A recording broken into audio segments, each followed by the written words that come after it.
Hello and welcome to the next instalment in our Getting to Know You series. Not a fireside chat today because I've come across the hallway to the Registrar's office and I'm joined, well, he's joined by the Bishop. I'm joining Richard Connelly, our Registrar of the Anglican Diocese of Gippsland in his office, so a different backdrop today for our viewers, Richard, and the man who's normally behind the camera has been dragged in front of the camera. Thank you and good morning. Yeah, and it's great to have a chance to talk with Richard a little bit about his role and his faith journey and some of the exciting things that he's been helping us to innovate in the diocese. And Richard, you've only been in the role for just on a year now, a pretty interesting 12 months in which to start in a position like this. How's it been for you, firstly, and then for those who might not really fully understand the role of a registrar, what are some of the things that a registrar does for a diocese? Thank you, Bishop. It has been an incredible 12 months, and the start was a very gentle and encouraging beginning in that I received a wonderful handover from Brian Norris, a person whose legacy I assumed in taking on the role, someone who'd worked here for many years, and when he walked out of the office and handed his fob key to get into the door, went with him decades of knowledge of how to do the job, many aspects of the role that he did without stopping to think about. And for the first 6 months I was paddling like a duck to try and learn all the processes that were taken for granted and enjoyed by so many for a long period of time.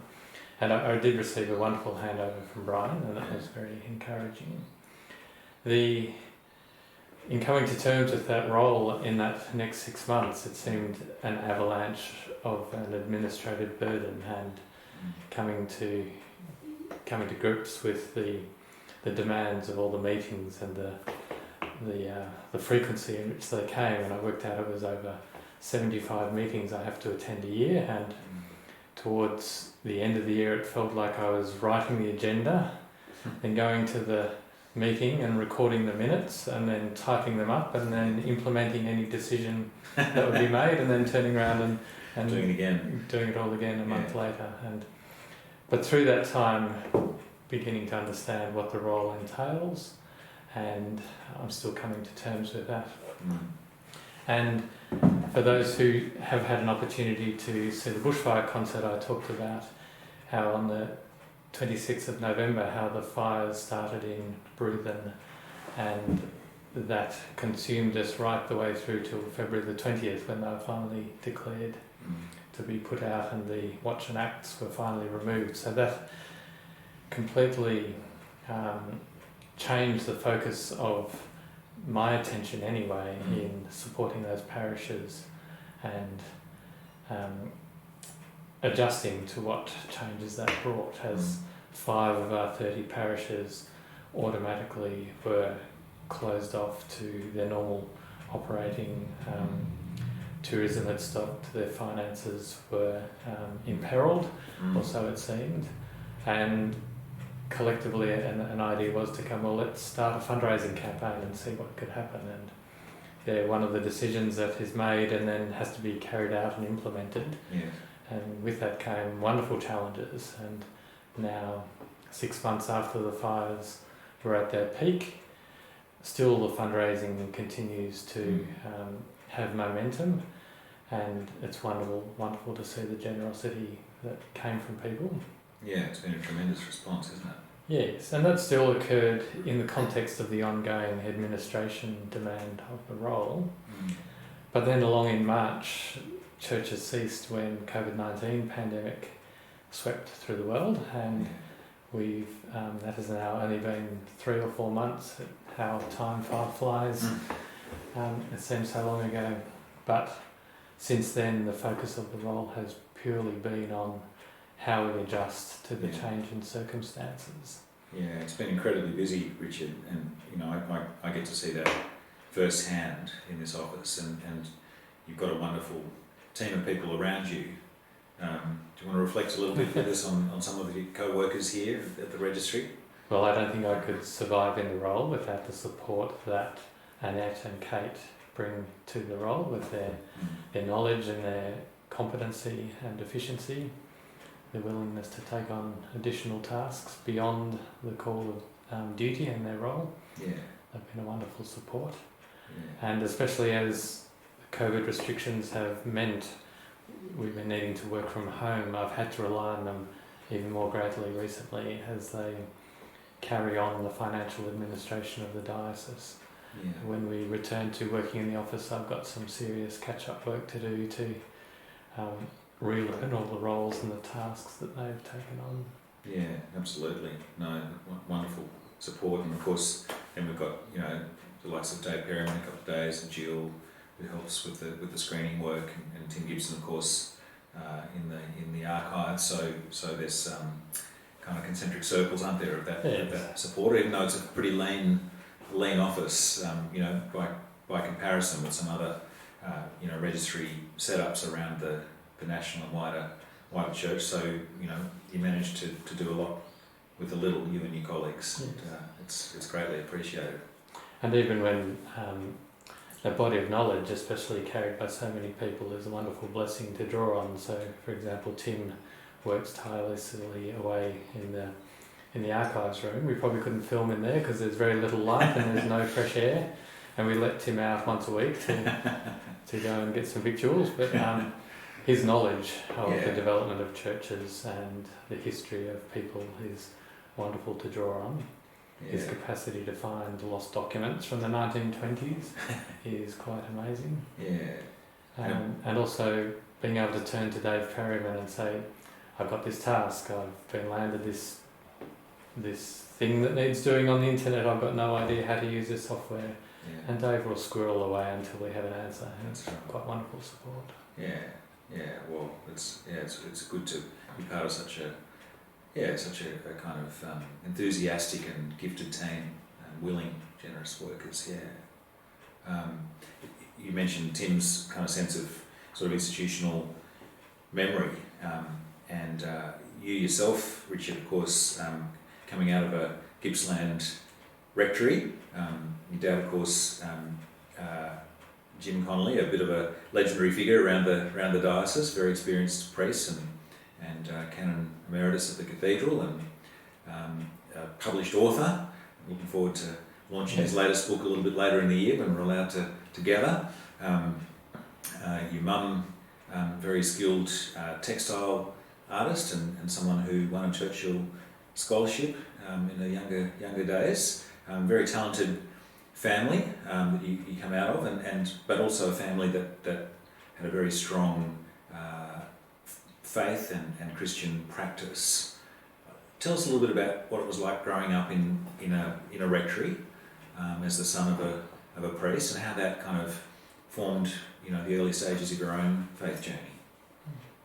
We were very much a family embedded in the church, and growing up was a normal part of our existence and life. And it wasn't just the going to the church on the Sunday, but especially as Dad entered ministry in my early teens period, we were immersed in the whole incorporation of church life and activity and our faith in our family living. So from that, I was immersed into the Anglican camping programs and spent many summers hiking through the Bogong High Plains with a group of young people throughout the diocese. That was a tremendous and wonderful experience. And the Bishop of the day used to drive up to the summit of Mount Hotham and meet us in the middle of the hike and celebrate Eucharist for us, which was a very powerful thing.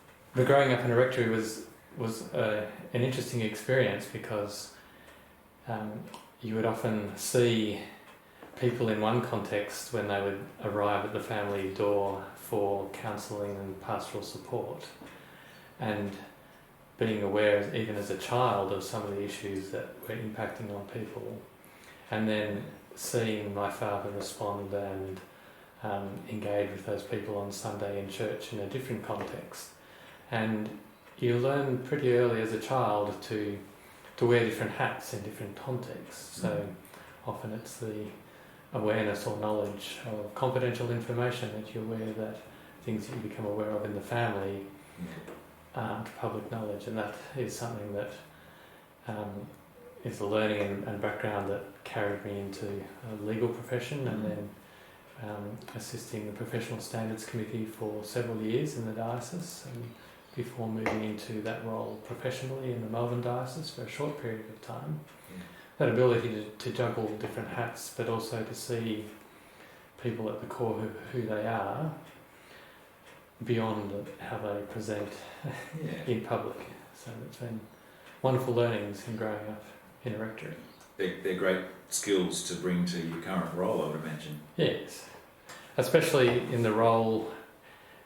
It's definitely a balancing act of stewardship and carriage of a legacy that has been built up over many generations of people who've gone before us. Through, as we look out the window behind me, we can see a cathedral, a magnificent building, but with it goes ongoing maintenance and insurance and the ongoing obligations around upkeeping the legacy we've been given.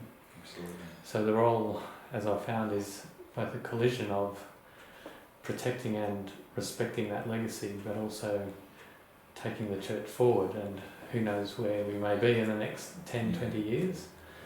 We've seen wonderful transition and adaptation during this period of disruption with COVID-19, and it's encouraging to see everyone adapting and beginning to question, well, maybe we can question the way that we've done things in the past, and how can we do things different to make the church relevant in the community? How can we serve the people that we live in and amongst?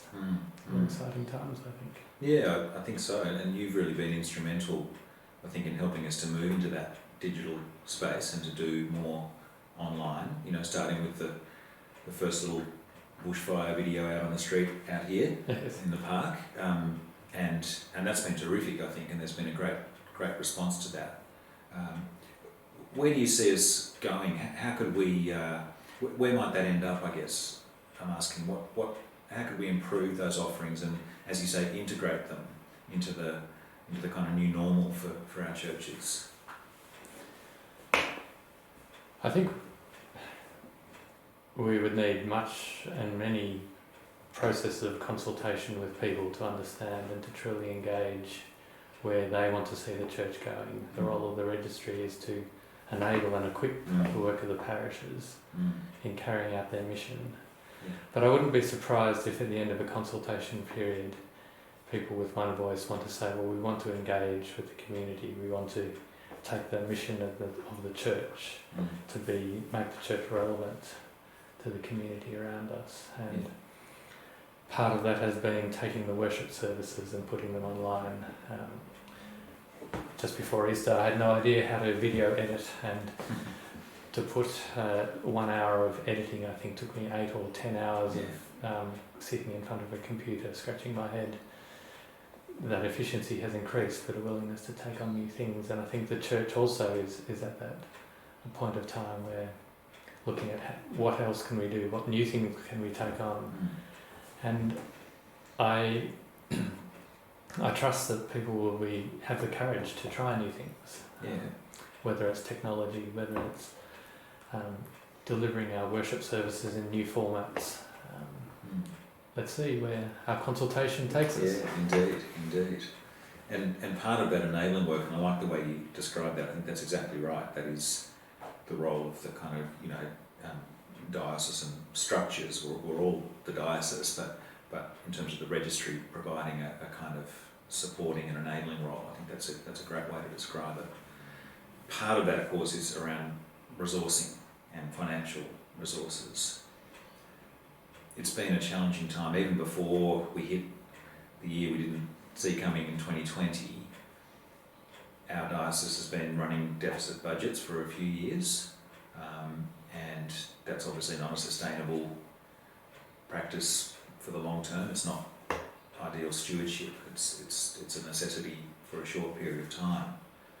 But given the additional, I guess, economic, financial challenges that this year has brought and will continue to bring, as the lag, the socioeconomic lag kind of works its way through post-COVID.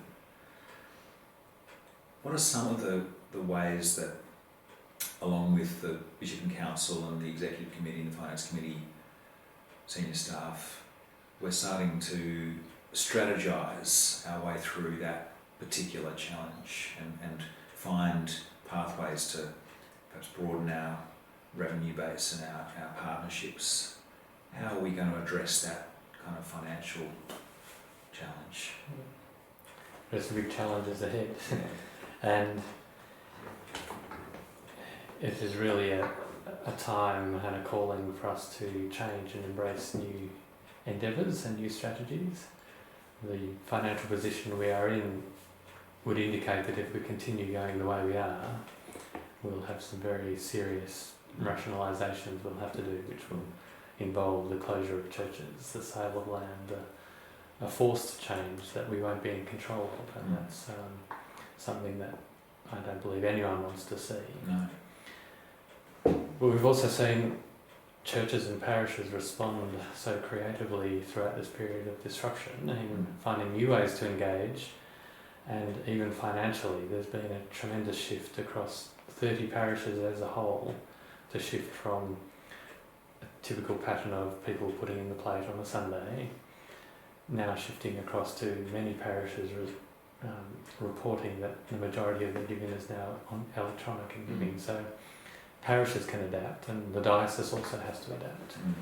And we just begun to work on, again through consultation with the executive group, with the senior diocesan staff, around, well, can we cut costs much further? Well, we'll look ways in which we can do that. It's pretty hard, as you say. We have a very lean registry and a lean diocesan infrastructure.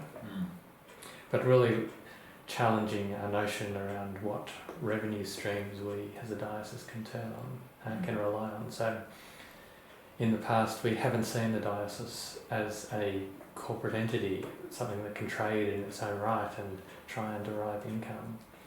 And we may have to shift into that type of space in the future. So working hand in hand with parishes around telling the story of the church, building up the profile of the church in the community across the whole of Gippsland, making it more readily accessible and identifiable within the community to say, that's what the church does, I'm willing to support them. And then for us to engage in philanthropy and fundraising efforts. That's just one thing we're looking at the moment. And another is looking at, as ideas come in, looking at each idea and assessing it for its merits and seeing, is it worth the risk in going down or embracing new endeavours. So one may be looking at the way we rely and enjoy on our op-shop income, and currently that's the domain of the parish, and our parishes enjoy the support. But maybe with the assistance of the diocese we could look at supporting, rationalising, developing or improving our op-shops, and through that increasing their income and flowing through to the diocese. So they're just ideas at the moment, light bulb moments that go off at 3 o'clock in the morning. Let's see where they take us in the future. Yeah, and as you say, that openness to be able to think the unthinkable thoughts and have those conversations and look at new ways of collaborating, I guess, including with our parishes and other ministry centres. So if we were applying a kind of business model, you're saying that rather than kind of reducing our operations or, being open for fewer hours or in fewer places or whatever, we're looking to trade our way out of this, in a sense, to be more expansive in our thinking and our missional approach and our outreach, and to connect and build partnerships and lift the profile of the church's work in the community. Yes. Well, we're really forced into that situation because our deficit budgets rely on, when there's no money to be had, we have to draw down on the reserves of the church, and we just cannot keep doing that. So, and perhaps it's actually good to be forced into that situation in a way. I mean, is that a silver lining, I guess, of some of the recent crises we've faced, that we've actually had to rethink our role from the inside out in terms of getting back to those first principles of the Church's mission and our call to engage with the world, Yes. rather than being, too comfortable, I guess, in the ways that we've done things in the past, which have served us well, but might not be serving us as well in the current moment. Yeah.